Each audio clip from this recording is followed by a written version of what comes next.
Hindi sa lahat ng pagkakataon ay mananahimik na lang at magtitimpi ang mga Pinoy na mandirigma sa mga mapang-abuso at siga-siga ang mga halimaw. Lalong-lalo na kapag isang siraulong bumagsak sa good manners and right conduct na subject. Ang mananarantado, mangangante at mambabastos ay talaga namang siguradong makakatikim ka ng gulpe de alimpungatan, rambutan, oranggutan, lakatan, baklaran, paliparan hanggang binangonan sa Pinoy na sanay sa kahirapan.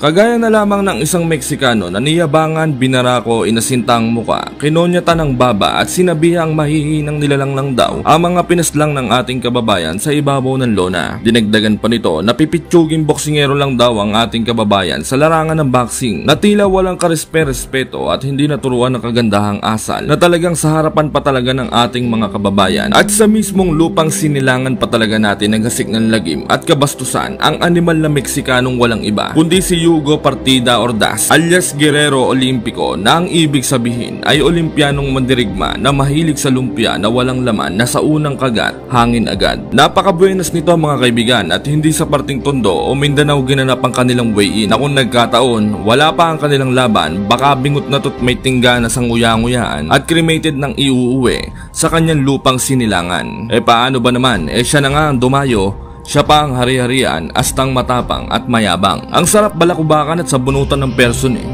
Bagamat hinahamak ng dumayong pusi ng dagang tampalasan, ay hindi rin naman papasindak at papabarako ang ating mandirigmang pambato sa ubusan ng kamote at ubusan ng lahing pakikipagbuntalan at pakikipagpatayan. Sinabayan nito ang Meksikano sa pangungonyat nito sa kanyang baba kahit napahal na ang mukha nito dahil sa sobrang diin ng konyat ng mayabang na Meksikano na pagpapakita na wala siyang inuurungan at handang sumabay ng suntukan kahit sunduin pa siya ni kamatayan. Sinabi rin ng ating pambato na pagbabayaran nito ang lahat ng kabastusan at kahambugang ipinamalas nito sa kanya pati na rin sa ating inang bayan.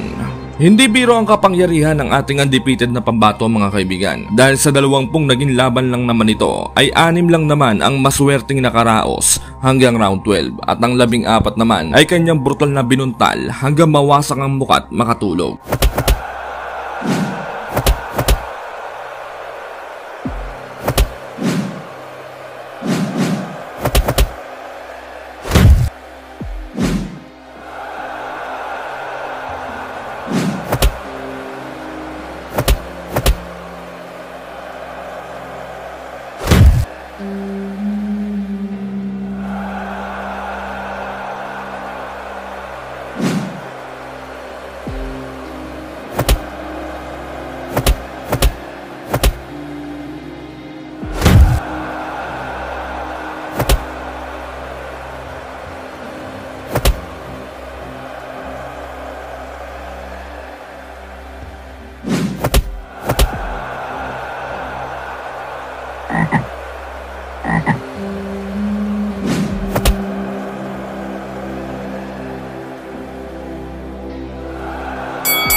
Kumpara sa Meksikanong supot na hindi patagpos na may kartadang 21 panalo, 16 ay tinapos sa pamamagitan ng knockout, 2 draw at 4 na talo lamang.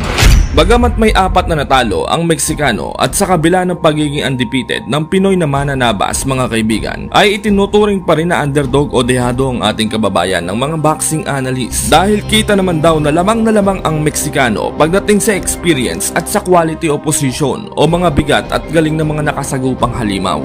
At kulang na kulang pa daw talaga sa gulang at kise ang 20 anyos nating pambato para sa isang malakihan laban at pakikipagbuntalan. Bukod dyan mga kaibigan ay galing sa 4 na sunod-sunod na impresibong panalo ang Meksikanong tirador ng botsyog na alimasag. Kaya naman hindi rin talaga basta-basta ang halimaw na ito at may bigat din naman talaga ang kamao nito pagdating sa laban.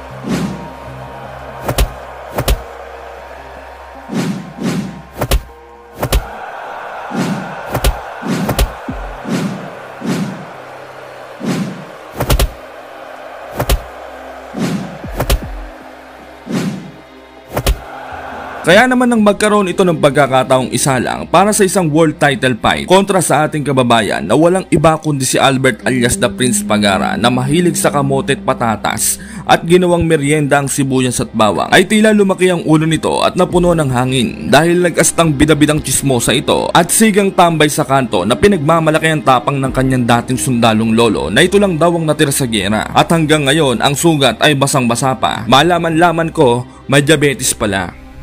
Naikasa ang kanilang laban noong ika-21 ng Hunyo taong 2014. Ginanap ang kanilang laban sa baluarte natin sa Cebu City Waterfront Hotel and Casino, Barangay Lahug, Cebu City para paglabanan ang bakanting IBF Intercontinental Super Bantamweight Division. Sa mismong laban, talaga namang agaw pansin ng tatlong modelong Pinay sa ibabaw ng lona, mga nagagandahan at nagsisiksihan. Mapapasipol at mapapasabunot ka na lang sa bunbunan mo. Todo palakpak pa ang mga ito sa ating pambato na mahiya mo isa na lang mga ATM pampusta dito. Sa unang round, ganadong-ganado ang ating kababayan, parang bagong sting na niligyan ng hilaw na itlog pampalapot. Naglalagablab ang mga suntok nito.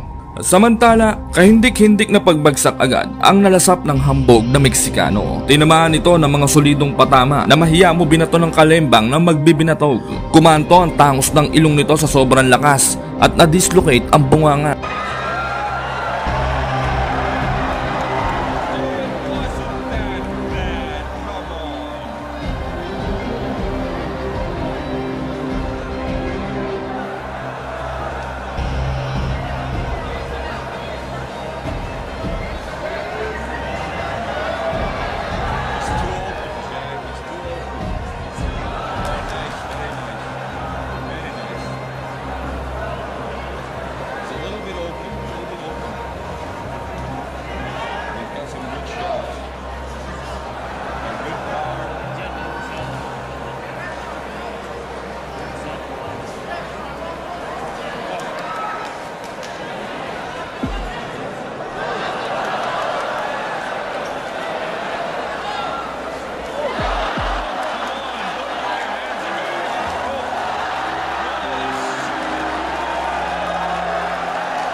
Samantala, sa paulit-ulit na pagbagsak nito ay itinigil na ng referee ang laban dahil nakatatlong bagsak na ito At lahat nga po ng pambabastos at pag-aangas na ginawa ng Meksikano ay kanyang minukbang ng buong buo kasama ang buto at tinik.